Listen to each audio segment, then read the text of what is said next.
Avez-vous déjà ressenti cette résistance, ce poids invisible, presque physique, qui vous écrase au moment précis où vous savez ce que vous devez faire?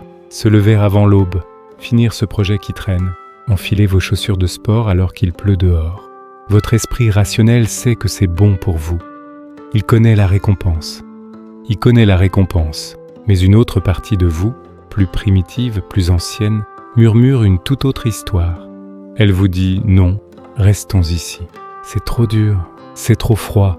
Préservons notre énergie. » C'est frustrant, n'est-ce pas, cette sensation d'être en guerre contre soi-même. On finit par se demander comment font les autres. Comment font ces individus qui semblent immunisés contre cette paralysie? Comment font ceux qui embrassent la difficulté avec une régularité mécanique, pendant que le reste d'entre nous doit livrer une bataille acharnée simplement pour commencer? On nous parle souvent de motivation, de volonté de faire ou de la culture du sacrifice.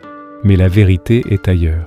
Il existe une méthode que vous n'avez probablement jamais entendue, une approche oubliée qui ne vient pas des livres de productivité moderne, mais de la sagesse orientale ancienne. On l'appelle la méthode du lotus.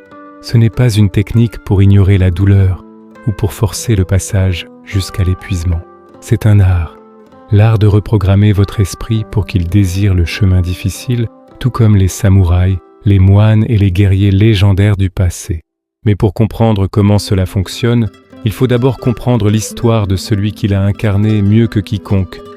Laissez-moi vous raconter une histoire vraie. Nous sommes au Japon, au XIIe siècle, durant l'ère sanglante de la guerre de Genpei. Il y avait un moine guerrier nommé Benkei. Dans sa jeunesse, Benkei était une force de la nature, un homme sauvage, têtu, connu pour sa violence et pour défier en duel quiconque osait croiser son regard. Il se tenait sur le pont de Gojo à Kyoto, invincible, collectionnant les armes de ses victimes. Il se croyait intouchable, jusqu'au jour où il a défié la mauvaise personne. Un jeune samouraï, calme et concentré, nommé Yoshitsune. Ce jour-là, la force brute n'a pas suffi. Pour la première fois de sa vie, Benkei a perdu. La plupart des hommes, face à une telle humiliation publique, auraient laissé la colère ou l'amertume les détruire. Ils auraient cherché la vengeance ou auraient abandonné la voie du guerrier. Mais Benkei a fait quelque chose d'inattendu. Il s'est agenouillé, il s'est incliné et a juré une loyauté éternelle à l'homme qu'il avait vaincu. À partir de ce moment, la vie de Benkei a changé du tout au tout. Il est passé d'une vie de chaos à une vie de discipline extrême. Il a traversé des entraînements brutaux, de longues marches dans le froid glacial, des périodes de famine et des batailles sanglantes. La douleur était omniprésente, mais il n'a jamais reculé. Pourquoi ? Parce que Benkei avait appris à voir la lutte différemment. Il ne cherchait plus à éviter l'inconfort, il l'embrassait. Il avait compris que la douleur avait un but, que chaque épreuve le forgeait, le rendait plus dense, plus réel. Cette mentalité, cette capacité à grandir à travers la souffrance, c'est le cœur même de la méthode du lotus. Le lotus est l'un des symboles les plus puissants de la philosophie orientale. Pourquoi ? Parce qu'il ne pousse pas dans les jardins soignés. Il ne fleurit pas dans l'eau claire et pure. Le lotus prend racine dans la boue. Il s'élève à travers des eaux sombres, troubles et sales, pour transformer cette lutte en quelque chose de magnifique. C'est l'essence de la méthode. Au lieu d'éviter la boue de la vie, nous grandissons à travers elle. Nous entraînons notre cerveau à transformer l'inconfort en puissance. Alors, comment appliquer cette philosophie ancienne à notre monde moderne ? Comment incarner la voie du guerrier au quotidien ? Cela se décompose en 4 étapes simples mais profondes, soutenues à la fois par la tradition et par la psychologie moderne. La première étape est le Nintai, la graine de l'endurance. La première phase de la vie du lotus est celle d'une graine, enterrée sous des tonnes de boue, dans le noir total. C'est ce qu'on appelle Nintai, la patience endurante. Le lotus ne panique pas dans l'obscurité. Il reste là, il s'adapte, il s'adapte. Les samouraïs utilisaient ce principe dans leur entraînement.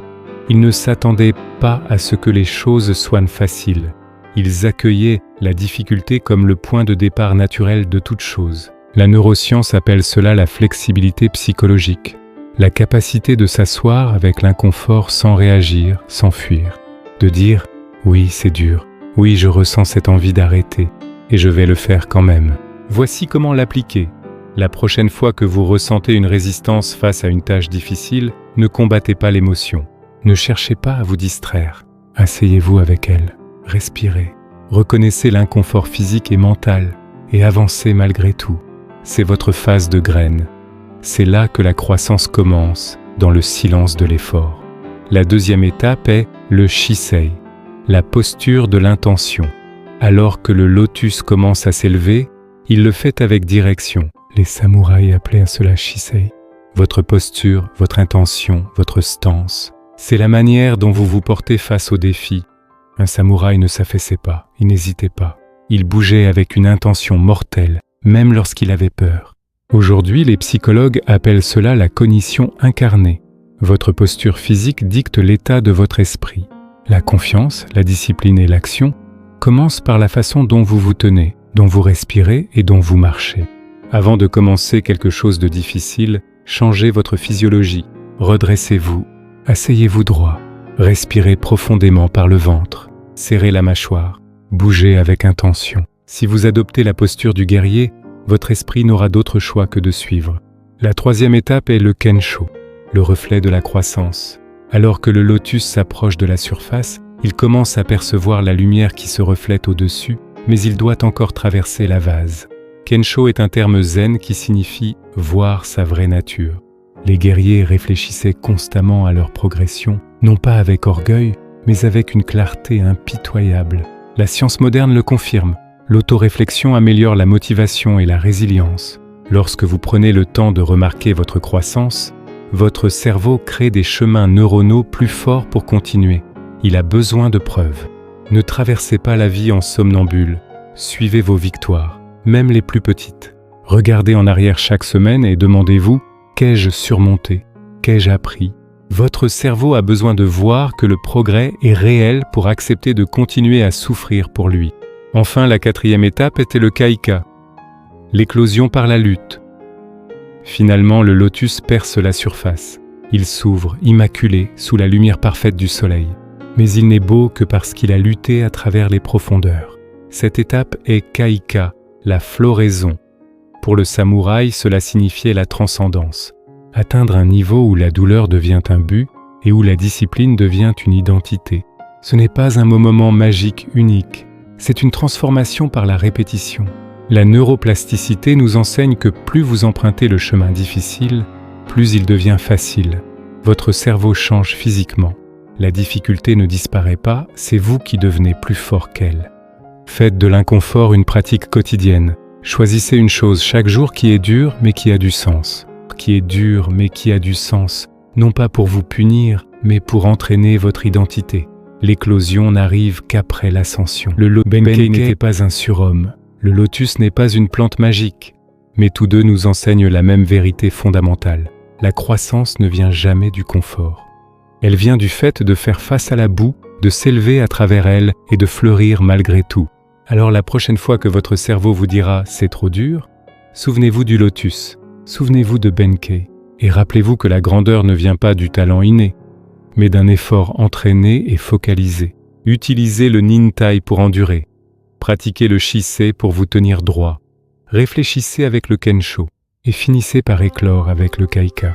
C'est cela, la méthode du lotus. C'est ainsi que l'on reprogramme son cerveau pour accomplir l'impossible. Si cette philosophie résonne en vous, prenez un instant pour y réfléchir. Quelle est la chose difficile, la boue, que vous vous engagez à traverser aujourd'hui? Gardez cette réponse pour vous ou partagez-la, mais surtout, agissez. D'ici la prochaine fois, continuez de vous élever et continuez de grandir.